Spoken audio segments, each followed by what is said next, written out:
everyone. Welcome. One of the closest analogs to NFTs and digital collectibles in the physical world is, of course, sports trading cards. They've been around for more than 150 years, and they've seen their highs and lows in popularity, number of buyers in the market, scarcity, and volume of cards.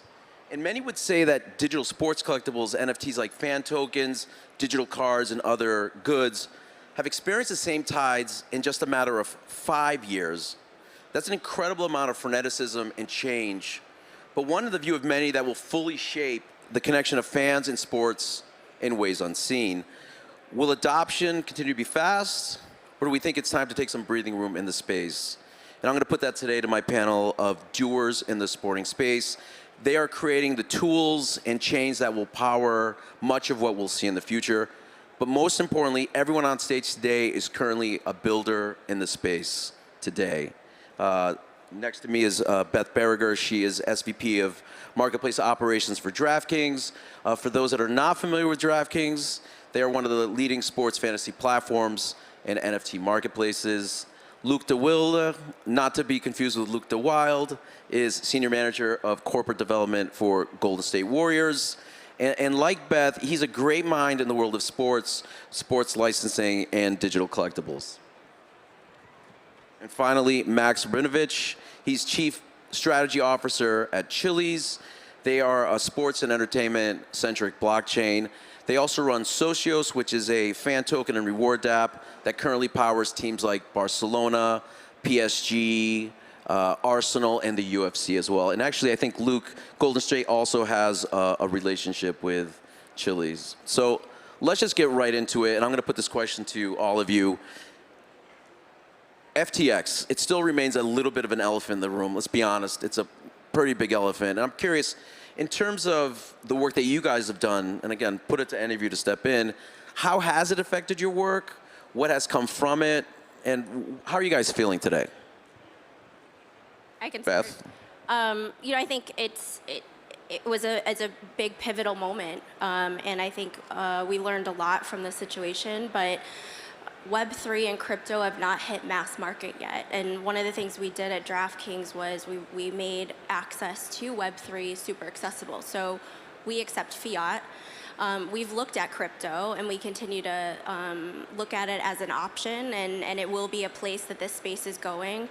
But we were less impacted because of the way that we had set things up for accessibility. Yeah, we obviously had a partnership with FTX at the Warriors, and it's unfortunate what happened. It's early in a new space, and there were some really useful lessons learned, and frankly, it's less than ideal, and there's kind of a limited amount that I can say today about it. But it's unfortunate. I think we'll learn from it and continue to improve. Max? Yeah, I think it's had a really outsized effect in North American sports. From at least our experience with sports organizations in Asia and in Europe, kind of kept on business as normal. But Business as usual. The kind of reputational fallout of almost the sudden realization, but teams of, oh, there's a reputational risk here. These partnerships could really, and the Warriors, for example, didn't do anything wrong, but they get co-opted into that narrative of, oh yeah, FTX Warriors, there's a connection there. I think really muted, for now at least, a lot of willingness to just openly experiment, right? Take on partnerships that are doing new and innovative things in the space. For places like Golden State and even Miami, do you think there's any sobering up of fans just around the FTX name? Do you want to go first? Sorry. Go ahead, Max. I would say, at least from what I've seen, I don't think necessarily they care too much. I think the reality of when we talk about Web3 in sports is the amount of saturation into the fan base is still really small. You're talking single-digit percentages, right? The people that are really picking up and being early adopters of this stuff are more so crypto enthusiasts that happen to have an affinity for maybe sports or the Heat specifically. So I'd say the vast majority of the fan base, outside of it being a story they read once on their phone, and maybe realizing, oh, the arena's named FTX, and that probably sucks for them. I don't think it has any effect on them emotionally otherwise. Right. Luke and Max, I'll put this in Beth as well if you have any thoughts on this. But for those not familiar, can you give us a lay of the land of what sports and fan-tied collectibles look like today? Max, give us a view if you can, like compared to, say, the U.S. and overseas. And I'll put that to all of you. I mean, I can start. I think for us, we're a U.S.-based company. We do also business in Canada, so most of it is North America. But I mean, sports fans typically are actually more apt to lean into digital ticketing, contactless payments at a stadium. So, you know, we've seen a lot of success utilizing league and team and player IP, and the fact that these sports enthusiasts do want to play in this space and do want to engage with the IP that way. And I think internationally, you know, we will continue to look at that, but at least in North America, it's been quite a good fit. Yeah, I'd say I'd echo a lot of what you said. I think one of the things that we think about when we think about collectibles is, you know, our job is to put on a great basketball product and build things that our fans want. And, you know, sports cards have been around for 150 years, so there's always been a connection between sports fans and collectibles. I think what we think about when we work with partners is essentially, can our partners enable great experiences that tie into things our fans want? And so rather than thinking about, you know, what's the state of the collectibles market and try to speculate on where it's going to go, we just focus on trying to listen to our fans and build what they want using the platform that we have. Yeah, I think for us, I agree with both of them as well, but you see a lot of pickup as you see more international facing fans, so the larger brands that we work with, the people that tend to care more about our product and the utility of our product aren't the local fans that already have a very rich fan experience. They get to go see the Warriors or Arsenal play. They get to buy the merchandise from the official stores. It's the opposite. It's the fans that live in Asia, fans that live in South America that are maybe really... They're even more hungry for that connection. Yeah, because there's less for them. Right. Historically, there's not a lot of globally spanning team authentic offerings for fans to feel like, A, the team knows and cares about me and I have some connective bridge to either speak to them or engage with them or even to show off my fandom in any way. Yeah, I'd actually just echo that for a second, which is one of the things that we think about a lot for every NBA team and for most professional sports teams is the fact that most fans will never step foot in our stadium either because of geographic issues or pricing issues or whatever it may be. It's interesting. And so building interesting collectibles and loyalty platforms that allow fans to feel closer to the team, particularly when, you know, we're not necessarily accessible to them for whatever reason, is a really important part of our business and our long-term growth strategy. And I think growth strategy both in terms of, you know, revenue, but mostly in terms of building a rabid fan base across the world. And I think that's a really important part of all of this. Yeah, it speaks a bit to the idea that what we're doing within the idea of Web3 is actually allowing for even more fans to try to connect in. And again, in ways that we may not have thought about yet, we're really kind of stepping into it. And on that note, Beth, you know, DraftKings from the fantasy sports side really has done a tremendous amount of work for some time now in legitimizing the space with at the municipal level. It's been incredible watching states come online and letting consumers step into it. And I'm curious to know, you know, when it comes to the NFT space, which you guys stepped into in 2021, any similarities to that in terms of how you approach the market? And just tell us more about the launch of the marketplace. Well, for us, it was a natural fit. You know, we do have a long history of success in building out the daily fantasy business.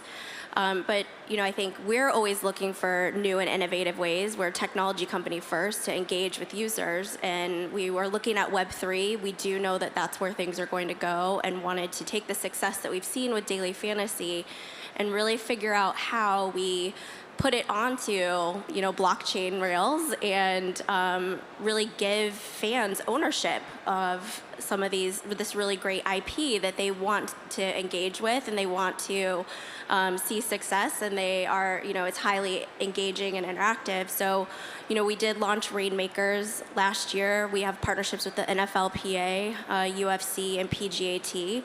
And the team is doing an awesome job so far, and we'll continue to innovate how we allow that collection of cards to happen, but then also unlock the engagement into fantasy play. And Max and Beth, a guy like Luke, I think, is really special in that he has a pretty good understanding of what the future can hold from us. And I'm wondering, in terms of the work that you guys do, is there still a tremendous amount of education that you have to bring into either player associations, leagues, or teams for them to, maybe understand what this can become? Yeah, absolutely. I mean, I love it when I get a partner like Luke who's informed, but most often I'm encountering partners who need like blockchain 101 and need to understand how their IP is going to operate in this space and how a fan is going to engage. Right. And a lot of that sometimes is also just talking about future state and some of the things that we want to try and do with it but aren't doing yet, which is this very gray space you have to get folks comfortable with. But I will say teams and leagues and even players themselves want to engage with fans. So they're looking at this as a huge opportunity and are coming to the table pretty open-minded. And I know Max probably deals with the same thing. Yeah, we do. I think it's gotten a lot better, but there's a different kind of education I've noticed happening now because people have preconceived notions of what these things do. A preconceived notion of what digital collectibles are? What digital collectibles are, what their utility is, what their place is Yeah. in the sports landscape. Because whereas, in 2018 and 19, it was pure education. You Right. had to explain what is a fan token, what is a blockchain, what is an NFT. Now it's more so you have to explain that, hey, this isn't just, NFTs are more than just, a Top Shot product. They're more than just a collectibles or a PFP product. Here's, XYZ, new things you can do with them. And realistically, here's how they integrate to gaming experience into much richer, deeper, more sustainable things.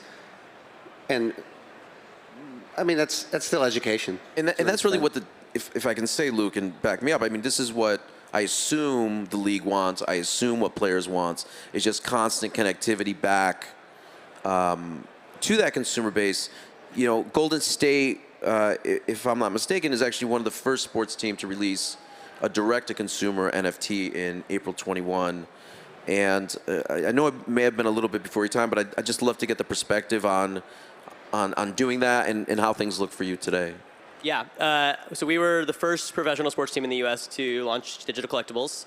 We did it in, I think, late April, early May 2021, and then have tried to kind of push the envelope again in 2022. And really, again, the whole purpose was to build things that our fans wanted. So fans want mechanisms to feel closer to the team. There was a big opportunity to put together some collectibles and ensure that there was a lot of cool utility associated with them that our fans were super excited about. And I think, in 2022, we sort of tried to push the envelope one step further by saying, hey, let's let these collectibles evolve and take advantage of all of the amazing things that blockchains allow for in terms of responsive NFTs and sort of the cool, sort of nerdy technological aspects of them. But I think at the core, we've really just focused on what do our fans want from a product experience, and how do we ensure that we fulfill as much of that as possible and make them feel as close to the team as possible. And I think one of the things that you talked about education that we can really do better as an industry, I think, is focus on less financialization of collectibles and more sort of increasing proximity to team and fan, and player and fan, and league and fan. It was amazing to watch very early on, and especially sort of the halo effect that came from it, of people, people seeing it happen and really paying attention, because to see a team step in, I think was pretty cool. Max, I know that a lot of your time here at Consensus is around Chili's, the blockchain side of your business, but we should really talk a little bit about Socios. And again, for those in the audience that may not necessarily be familiar with fan or community tokens, let's give us a little background on what Socios looked like. Yeah, sure. So we started Socios back in 2018, and it was it was the first layer 2 product that we wanted to build on top of our chain. And the idea was fairly simple, to be honest. We just wanted to create a membership program for teams that was globally scalable, that created a revenue stream for the teams, because we found out very quickly that the reason in sports a majority of fan engagement layer initiatives that you see always either failed or trailed off or never had staying power with organizations is because they're businesses, and that's not a cynical thing to say. Right, so right. If you don't have a revenue incentive to do these things, it becomes too big of a financial and time and employees suck. And we wanted to fix that because we wanted to create essentially a monetized membership experience where, this was, in fairness, before NFTs had crossed anything, beyond CryptoKitties. And for us, it never made sense to, do an NFT-based memberships because we wanted to work with clubs that have, 500 million fans. So if you do it with a token, you can mint 20 million tokens because we need our product to scale eventually. I'm not saying, next year, but in 5, 10, 15, et cetera, years, there will be, hopefully, 20, 30 million Barcelona fans, for example. They just use our product because that's their way of connecting to the team. They get to vote on team decisions. They get to win prizes in exchange for their engagement. And for us, it's almost a membership access and a fan identification tool. It's their touch point into what's happening on the field or even in the back room. Right. Right. And Beth, I'm going to put this to you as well. Again, just to touch on the education a little bit more, Max, European football is some of your best partners. I've heard a lot that operating in Europe within sports leagues is quite different than operating in the United States. If I'm not mistaken, for instance, in the United States, we deal with essentially two associations, I'm assuming. There's a player association and the team itself. Is Europe exactly the same way, or is it easier to operate? No, Europe's a lot more fragmented, so the U.S. is the land of unified leagues, right? So when I speak to the Warriors, at the end of the day, I need to get permission from the NBA in order to do something with the Warriors. That doesn't exist in Europe, right? Teams are all a bit their own kingdoms in Europe. So when we work with Barcelona, La Liga could have an opinion on what we do together, but they couldn't stop necessarily Barcelona from doing something. But kind of the other side of the coin with that is it does make it harder to make more cohesive, league-wide, organization-wide initiatives, which is something we like to do, right? We want to work with every team and within a league, not just one or two teams. That's a lot more achievable to scale up with in the U.S. Yeah, I mean, there's actually more than two parties. You tend to have Even more. Yes, so you do have Jeez. the leagues and you have the players' associations, but then you have additional associations even within that. So, like the NFL, it's one team and the NFLPA, and I think it's interesting to sort of balance that out where you've got player IP that's managed by the PAs and the players associations, and then you've got league and team marks, which is managed by like leagues, and they want to work together, but it is a different talking point as to how you will deal with each of them and how they view managing their IP. So, Beth, then, when you guys are creating for your marketplace, how many touch points do you have with those organizations before you even get to a product? Many. I think rightfully so. It's their IP. They want to make sure that it's held to a very high quality. And as a partner, we are building a product where we're utilizing their IP. So we are definitely going back and making sure that we can. And we're doing everything that we're supposed to, everything's in line, and that they're happy with the product. And it's their fans that we're trying to engage with through our product. So they're the gatekeeper on their IP, and we definitely work very closely on them. Luke, I'm going to get your counterpoint because you're on the inside of that. How is it for you operating with guys like Beth and Max, and really ensuring that those touch points have the sentiment or feeling of the Warriors? It's a good question. I actually don't think I have a strong counterpoint to Beth. I think she phrased it well, and I think generally what we found is most of our partners have approached our IP super thoughtfully. I think as a team, again, we are not pro or anti crypto in any way. We're pro fan and pro proximity to fan and fan experience and fan engagement, and I think that's what's important to us. And so when it's approached in a way, that Beth, would do it, it's about asking us kind of what do our fans want and getting an understanding of what matters to them. I think that's what we care about, making sure those questions are asked and making sure they're building stuff that our fans want if it's going to be associated with us. the next question I'm going to open up to everyone because I think some of these are, in my opinion, some of the most important. Max, one of the really early conversations you and I had, you talked about sports being this reputational business, and I'd love for you to touch on that in a second, but when we look at it from the impact of Web3, you know, there's commitment that is basically made to the fan in issuing that token or issuing a collectible that touches them. And I'd love to just get, you know, feedback from you guys. Like, what are you hearing from fans? Because I'm assuming what they say must impact a lot of what you're working on or what you do, Beth. Or Max. Okay, I'll start. No, it's a fair question. I think sustainability is really the biggest key. Fans aren't dumb. They're way more intelligent than I think a lot of brands give them credit for, and they could spot a gimmicky offering from a mile away. And they're very rightly right. They point it out on Twitter all the time. So You're just hearing it all day on social. no, of course, because if you're minting what ends up being an immortal asset, right? Technically lasts for as long as blockchain is going to last. It's pretty clear when you see projects that don't have a sustainable offering behind them, right? And people just will instantly realize, oh, that's those guys are using the Warriors IP to do a money grab. Right. And that's what this is. This isn't actually for the fans. This is because people want to make money, and it's kind of very cynically wearing the mask of, oh, there's some engagement here that'll happen once or twice, and then it's over forever. And I think that's something teams have really caught on to as well. I think there's a lot more choosiness that happens with sports brands where it's no longer just about, oh, this NFT project offered us $5 million, so we're going to go ahead and take that money because that's great. There is a lot of money being thrown around right now. Less now. A little less. Less now. But there is a much more discerning layer of, is this actually good? Is the juice worth the squeeze on this? And I think you're hitting on something because I think that is where we are today, Yeah, right? 100%. We've come through this run up.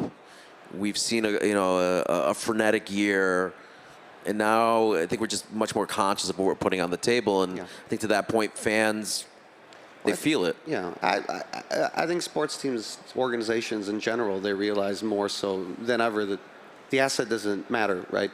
Teams aren't interested in fan tokens because I explained that it's a fungible token and how it works.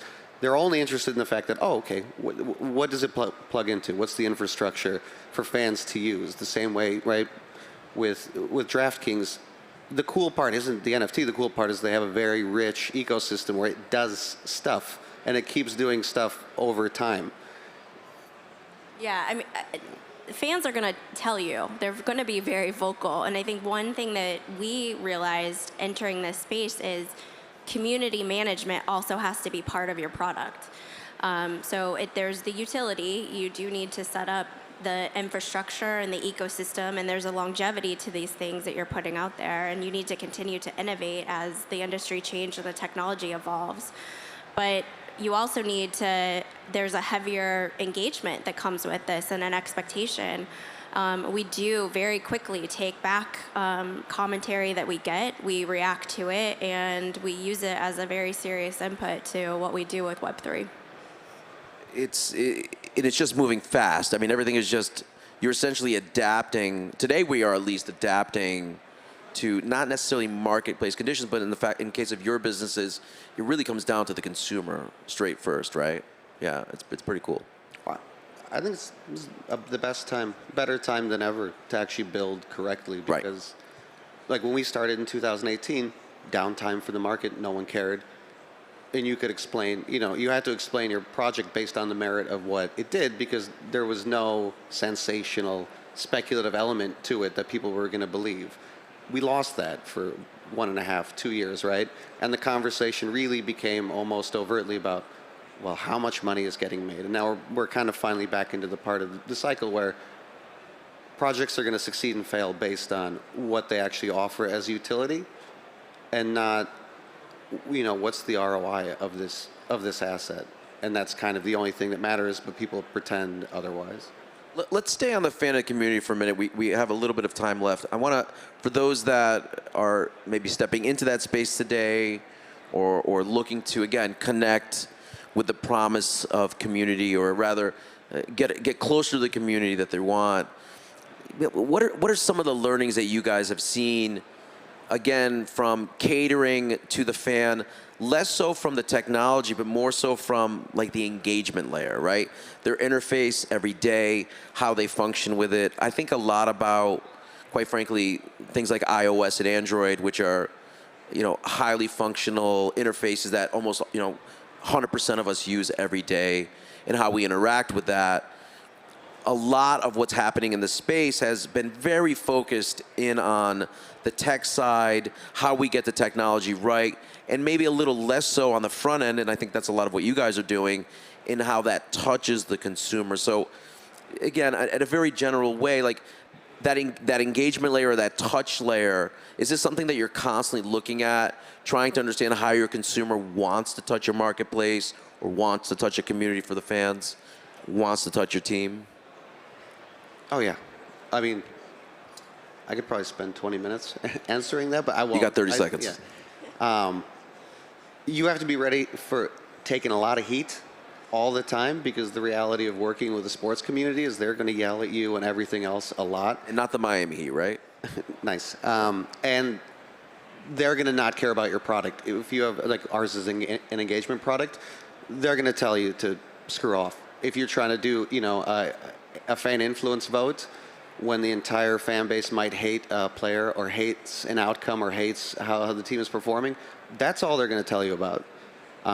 But then besides that, also, it's just being willing to do a lot of work during the season, because fan engagement wants to touch game days. It wants to be real time. So when you do offerings, it can't be some evergreen offering, do this once a month. You have to figure out, can we do check-ins? Can we do prediction challenges? What can we do to keep them engaged before, during, and after game day specifically as well? And that's something a lot of membership offerings or engagement offerings haven't historically been very good at offering. Yeah, I'd very quickly just say, I think one of the cool things about blockchain, and one of the reasons why it's exciting for us as an organization, and I think as a sports community, is it's proof of action. And I think one of the things that's amazing about any piece of technology that does that is that you can essentially prove that you're sort of an OG, and that you've been a fan, and you've been around, and you've been close to the team. I think fandom is a lot about credentialing, is a lot about status and authenticity and originality. And so to the extent you're participating in these things, and you can prove it, that's what's really, really interesting and compelling for, I think, all of us on a daily basis. Beth, you're going to get the last word. I mean, the fans, the layer that you can provide with Web3, there's a lot of social. They will tell you, they will give you a lot of heat, but it unlocks the ability to be deeply, deeply engaged with users. And really the responsibility we have at DraftKings is making it as accessible as possible. I hope that was super informative for folks, and I really want to thank Beth, Luke, and Max for making time for us today to talk about fandom and sports. Because at the end of the day, all we got is music and sport in my mind. So thank you very much, everyone, for joining us, and thank you for coming on stage with me. Thank you very much. Thanks.